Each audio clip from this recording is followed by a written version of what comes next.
Need extra money for college? ISL Education Lending Scholarship Program provides $1,000 for college expenses. Registration is easy and no essay is required. Visit www.iowastudentloan.org/register to learn more. The scholarship is open to Iowa residents who are in high school and college students, as well as parents of those students. Register by November 30th for your chance at one of the 45 awards at www.iowastudentloan.org/register. Selling your car to Carvana is as easy as... As easy as pie? Sure. All you have to do is enter your license plate or VIN. As easy as a stroll in the park.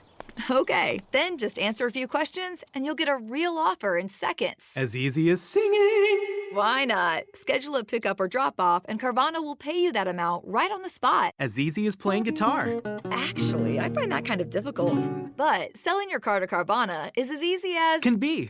Visit Carvana.com or download the app to get an instant offer today. This is SpaceTime Series 23, Episode 99, for broadcast on the 23rd of September 2020. Coming up on SpaceTime, the first flights from Southern Launch's Australian rocket range, 263 new near-Earth objects detected over the past month, and another successful test for SpaceX's latest Starship prototype test article. All that and more coming up on SpaceTime. Welcome to SpaceTime with Stuart Gary.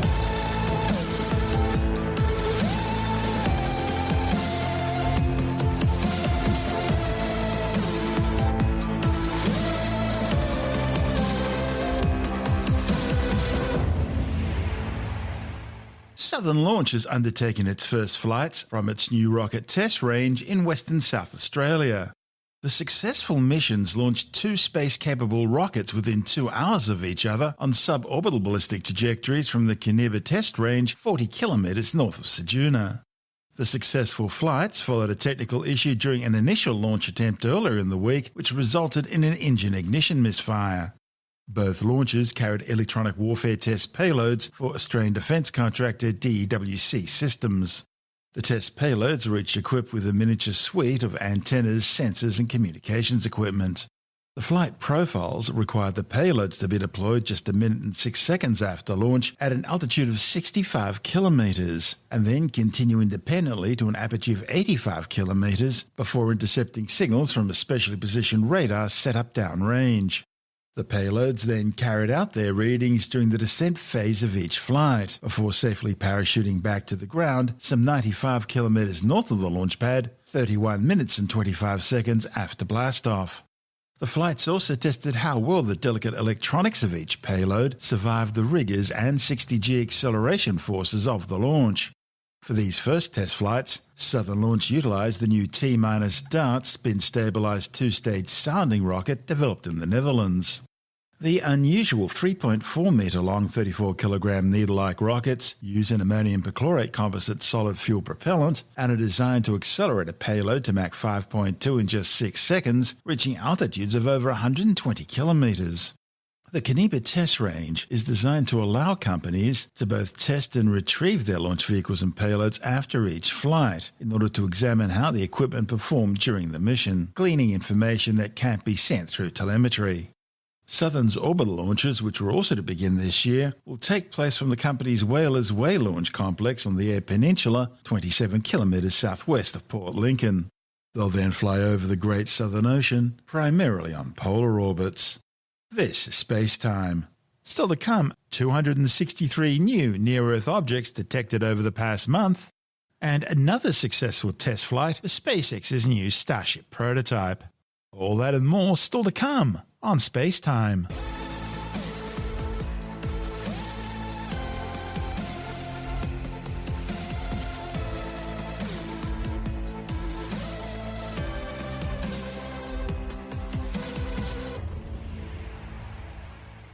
The latest data from the European Space Agency's Near-Earth Objects Coordination Centre indicate there are now at least 23,423 asteroids and 111 comets on orbits which either cross or at least bring them close to Earth's orbit around the Sun.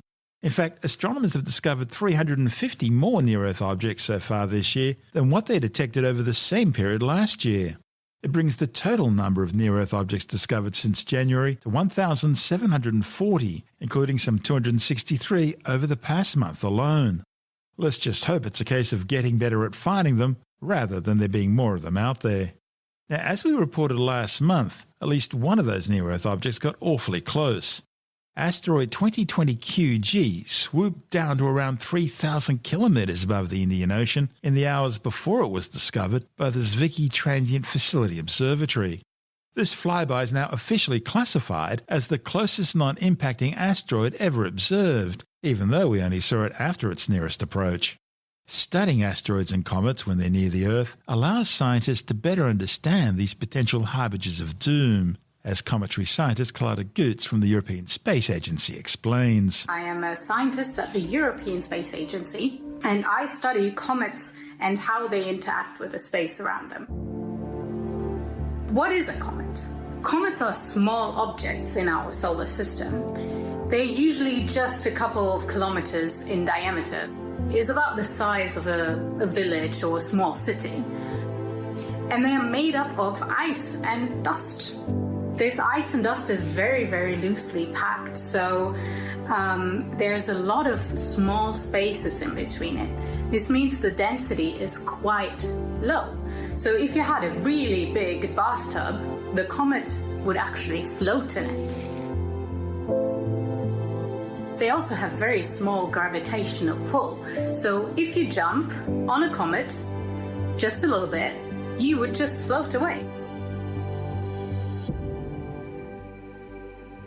Comets have all kinds of shapes. Most of the ones that we've seen are kind of potato-shaped.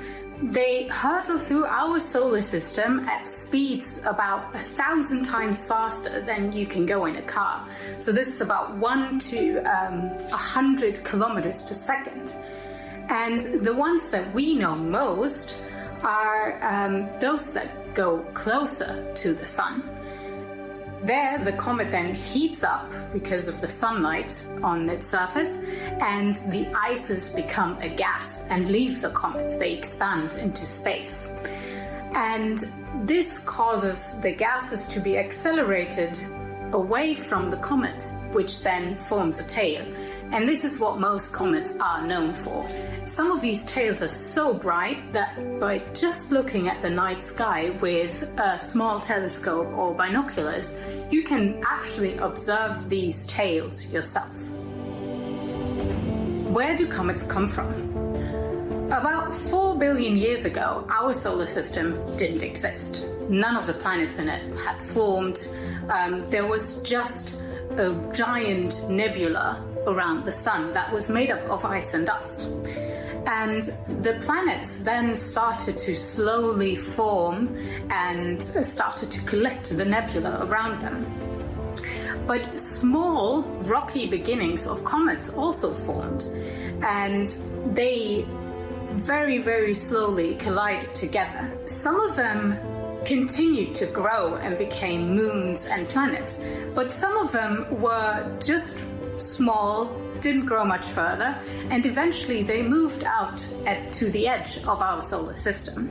Passing planet or even a passing galaxy from outside our solar system can give them really tiny push, and they start to journey back into our solar system near the planets and near Earth. And this is where we can observe comets as well. Because these comets have up until then had a very quiet and undisturbed life, they haven't been heated up by the sun. They have very small gravitation, though they're not compressed by their own gravitation. And that means that these comets are actually the leftovers that we can observe from the formation of our solar system. They can tell the story of what this formation period, this time where the planets formed and the moons around them actually looked like. So we can understand how the solar system was made by looking at comets. Can we visit a comet? Yes. Well, not we ourselves, but we can send little robots, spacecraft, to the comet to observe it for us. The first major comet that we were able to observe with spacecraft was Comet Halley in 1986. It was visited by a fleet of little robots from all over the world, from the United States, from Russia, from Japan, and also from Europe. They observed the comet, but only very briefly. They couldn't stay there. That's much too difficult for such a fast comet as Halley. But they flew by in a couple of hours and they collected all the data that we can then analyze. This helped us see what comets look like, the shape, and what the dust was like that surrounded it. But the scientists wanted to study a comet in more detail and over a longer time to see how it evolves from being very far away from the sun to very close to the sun. So in 2014, the European mission Rosetta arrived at comet 67P Churyumov-Gerasimenko, and it was able to stay there for 2 years and observe the comet and its surroundings. And Rosetta's little sibling, Philae, even landed on the comet and took pictures just a couple of centimeters from the surface. This was quite an achievement for a little spacecraft that's just the size of a washing machine. At the end of the coming decade, so at the end of the 2020s, we're going to launch another cometary mission. It's called Comet Interceptor, and it will be the first spacecraft ever to fly by a comet that has just come from the edge of our solar system. This mission will tell us how comets change as they approach the sun, and it will help us understand our own planet Earth and how the solar system formed.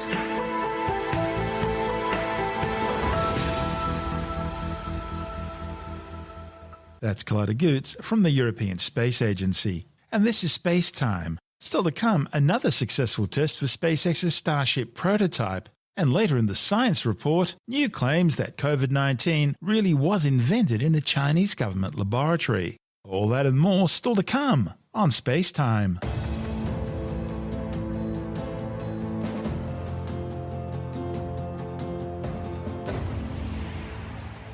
Okay, let's take a break from our show for a word from our sponsor, Namecheap.com. As their slogan says, search and buy domains from Namecheap at the lowest prices. Now, this is the service that our team at Bytes.com use to buy and manage our domain names, and we're really happy with the service, support and value we're getting.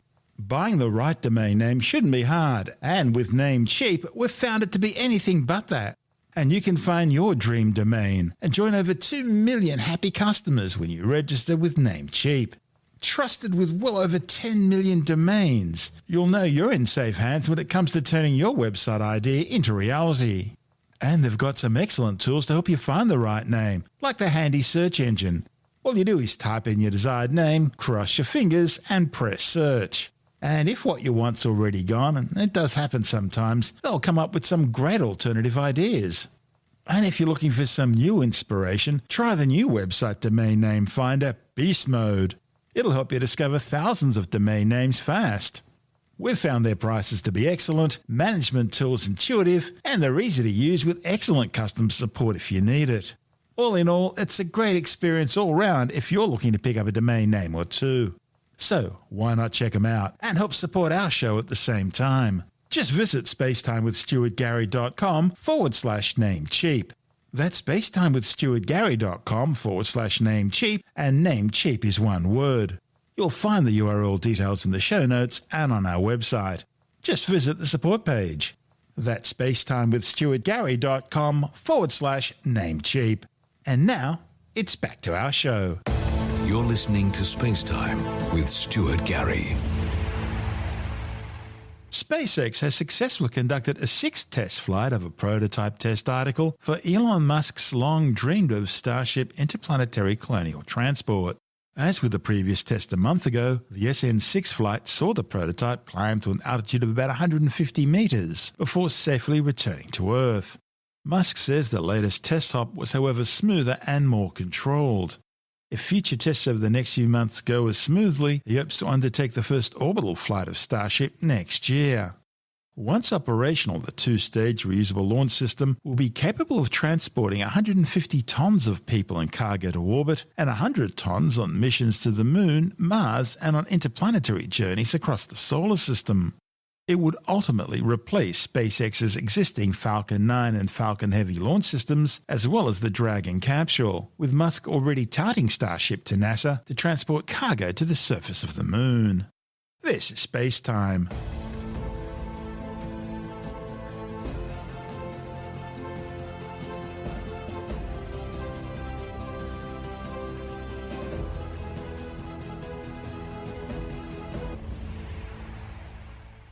And time now to take a brief look at some of the other stories making news in science this week with a science report. A scientist who studied the initial outbreak of the COVID-19 pandemic in China says the deadly virus, which has now killed almost 1 million people and infected around 30 million others, was invented in a laboratory run by the Chinese government.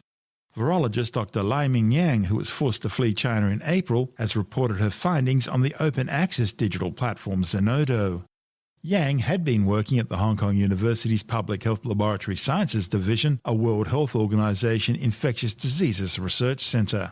She says her findings were deliberately suppressed by the Chinese government, and she was ordered to only report cases that could be linked to the Wuhan wet markets. Yang's paper is titled Unusual Features of the SARS-CoV-2 Genome, suggesting sophisticated laboratory modification rather than natural evolution and delineation of its probable synthetic route. The paper was co-authored by 3 other doctors specializing in virology.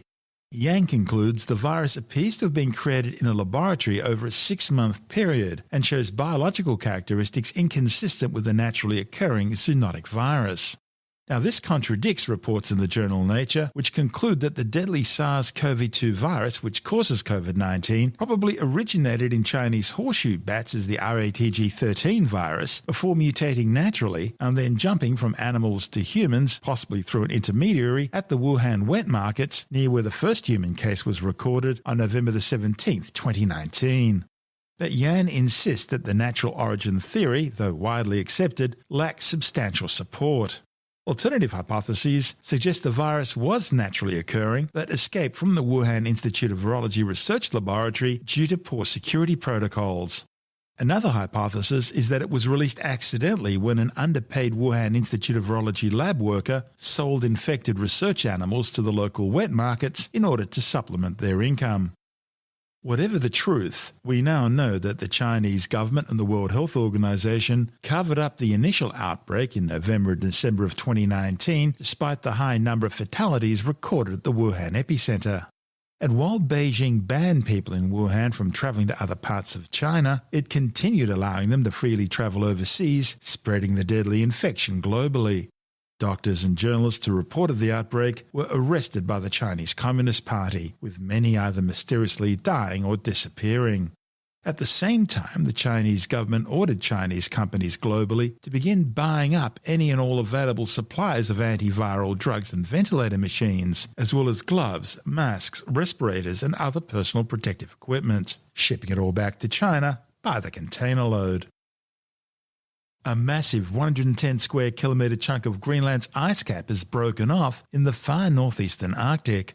A report by the National Geological Survey of Denmark and Greenland says the event is further evidence of the worsening impact of rapid climate change. The glacier section that broke off measures some 80 kilometres long by 20 kilometres wide. Scientists say the ice shelf has now lost some 160 square kilometres since 1999. A new study warns that the death of a family pet can trigger a sense of grief in kids that is profound and prolonged and can potentially lead to subsequent mental health issues. The findings by scientists at Massachusetts General Hospital and reported in the Journal of European Child and Adolescent Psychiatry shows that the strong emotional attachment youngsters have for pets can result in measurable psychological distress, which can serve as an indicator for depression in children and adolescents for up to 3 or more years after the loss of a beloved family pet. These days, about half of all homes in developed countries have at least one family pet, usually either a dog or a cat. And researchers found that the bonds that children form with pets can equate to secure human relationships in terms of providing affection, protection and reassurance. The simple fact is, the death of a much-loved family pet is likely to be one of the first major losses a child will encounter in their lives. Scientists found that 63% of children will be exposed to the death of a loved family pet within the first 7 years of a child's life. And while this teaches kids about the circle of life, it can be traumatic with long-lasting effects.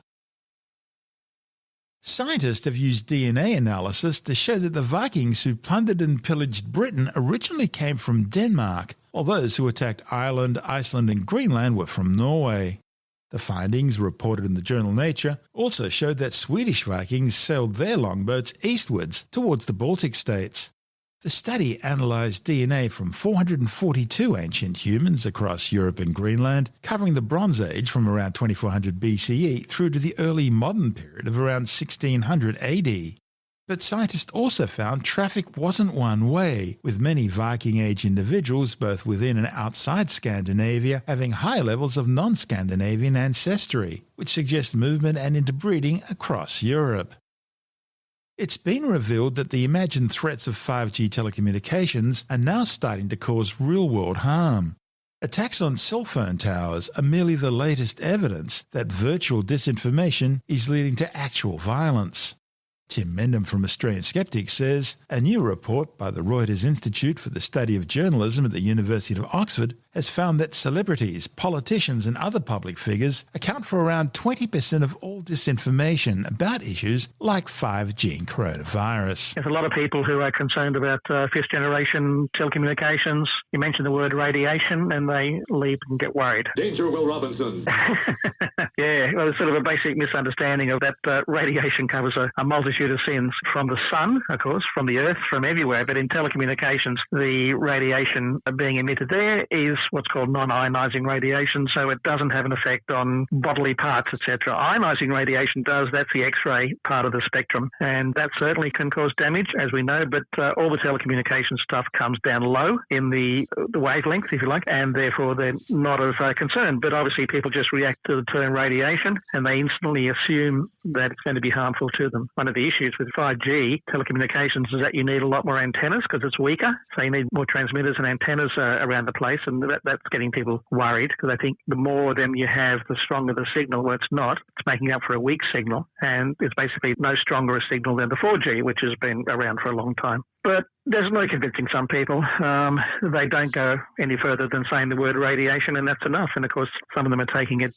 protesting in the streets, some of them taking it more extreme and burning down telecommunications towers. It's a good case, actually, recently of a lady in one of the New South Wales regional towns who was complaining about how it was affecting her really badly, affecting her health, couldn't sleep, blah, blah, blah, until they pointed out that there was actually no 5G transmitter in the area. So she was rather oversensitive, if you like, to what was going on. How did she explain that? No, I don't think she did. It's one of those things where you sort of sneak away quietly. She probably starts blaming something else then, the microwave, the high tension power lines, that sort of thing, but who knows. But no, she was blaming 5G, and sorry, definitely not the case. Whoopsie. I guess the other issue here is people are still blaming 5G for COVID-19. They are, yes, but a lot of things are being blamed for COVID-19. The interesting things, there have been campaigns about 5G, anti-vaccination, COVID-19 issues. One particular campaign of protest march or speeches and things in Melbourne was saying that 5G is causing coronavirus, COVID-19. The next speaker said COVID-19 didn't exist. It's not really. It's a government plot. Well, they obviously can't. But it didn't matter because you then go on to, they have a multitude of claims which are totally conflicting, contradictory, and that doesn't seem to matter to anyone really. And the other issue is, of course, it drags in all the people who are anti-this and anti-that, the government conspiracy people, the anti-vaccination people. You'll find that at a 5G protest march, there'll be a lot of other people, each coattailing on each other. They probably feed on each other with a sense of paranoia and conspiracy, which just makes them feel stronger, which makes them feel that their cause is more justified. It's not. That's Tim Mendham from Australian Skeptics. And that's the show for now. SpaceTime is broadcast on Science Zone Radio by the National Science Foundation in Washington, D.C., and through both iHeartRadio and on TuneIn Radio. Or you can subscribe and download SpaceTime as a free podcast through Apple, Stitcher, Bytes.com, Pocket Casts, SoundCloud, Spotify, YouTube, Audio Boom, Podbeam, Android, Castbox, from spacetimewithstuartgary.com, or from your favourite download podcast provider. You can help support the show and the work we do by visiting the SpaceTime online shop and grabbing yourself a few goodies, or by becoming a SpaceTime patron, which gives you access to commercial-free double-episode versions of the show, as well as bonus audio content and other rewards. Just go to our Patreon page through spacetimewithstuartgary.com for all the details. If you want more SpaceTime, check out our blog, where you'll find all the stuff we couldn't fit in the show, as well as loads of images, news stories, videos, and things on the web I find interesting or amusing. Just go to spacetimewithstuartgary.tumblr.com. That's all one word and in lowercase, and that's Tumblr without the E. You can also follow us through @StuartGary on Twitter, @SpaceTime with Stuart Gary on Instagram, through our SpaceTime YouTube channel, and on Facebook, just go to www.facebook.com/spacetime with Stuart Gary. SpaceTime is brought to you in collaboration with Australian Sky and Telescope magazine, your window on the universe. You've been listening to SpaceTime with Stuart Gary. This has been another quality podcast production from Bytes.com.